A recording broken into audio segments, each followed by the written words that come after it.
Mumbai Ahmedabad bullet train પ્રોજેક્ટની કામગીરીમાં વધુ એક સીમાચિહ્ન પ્રાપ્ત થયું છે. પ્રોજેક્ટના 10મા અને અમદાવાદના પ્રથમ સ્ટીલ બ્રિજનું બાંધકામ સફળતાપૂર્વક પૂર્ણ કરી તેને લોન્ચ કરવામાં આવ્યો છે. 485 મેટ્રિક ટન વજન ધરાવતા આ પુલને ટ્રાન્સવર્સ લોન્ચિંગ પદ્ધતિથી સ્થાપિત કરવામાં આવ્યો.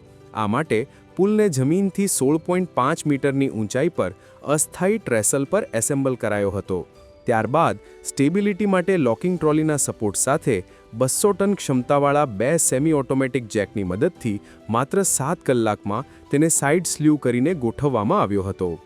12 મીટર ઊંચાઈ અને 11.4 મીટર પહોળાઈ ધરાવતો આ પુલ વર્ધા ખાતે વિશેષ વર્કશોપમાં ફેબ્રિકેટ કરવામાં આવ્યો હતો અને તેને ખાસ ડિઝાઇન કરેલા ટ્રેલરનો ઉપયોગ કરીને અમદાવાદ લાવવામાં આવ્યો હતો.